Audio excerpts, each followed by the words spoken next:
varsity player. I've known this young man for 5 years, I think it is now. I met him in middle school. And when they talk about flow, this kid had flow. And just even back then, he had this, you know, you're talking about 7th and 8th grade.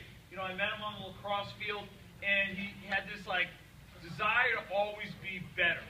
And he had this work ethic that kids at his age didn't possess. You know, so it was kind of cool. I saw him for a year, and then, like, he kind of disappeared a little bit. And then all of a sudden, he came back on our radar as a Bulldog. And I remember, like, at tryouts, I was like, Coach, that kid's dirty.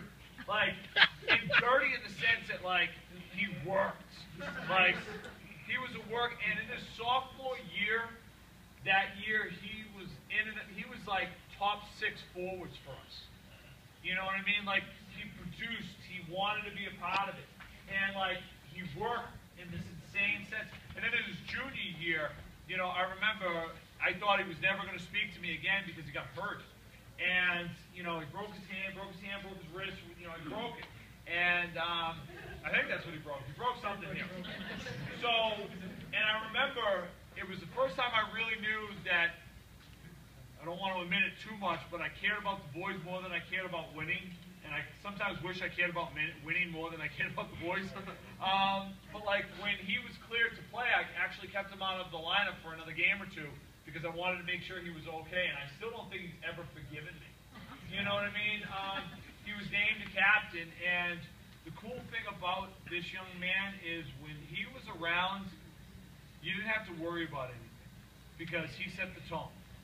So, like, if I had been doing, you know, paperwork or I was talking to a family or a player before practice and I wasn't on that ice at 2:45, it didn't matter. He was, and the practice would already start whether I was on the ice or not. And that was one thing that I respected more. And the reality is when this young man spoke, like, his peers and his teammates and his brothers would automatically follow suit. And that was with the summer workouts, that was on the ice workouts. He just had this way about him. And then the reality is, you know, he worked harder than, you know, most people this year, and he was held together by, like, a roll of tape with somebody else we will acknowledge in a little while. But, like, he then became, like, the mayor of not only Calhoun, but of Mepham. You know, he would be a staple in the Mepham athletic trainer's office and the weight room, and people knew him as that was the captain of the Bulldogs. That was a Bulldog captain. And the standard was set of what academics was for, what athletics was for, and what character was for. You know, he's someone that loves the team more than most, and he is going to be sorely missed. So I'm very proud to announce Christian Foster.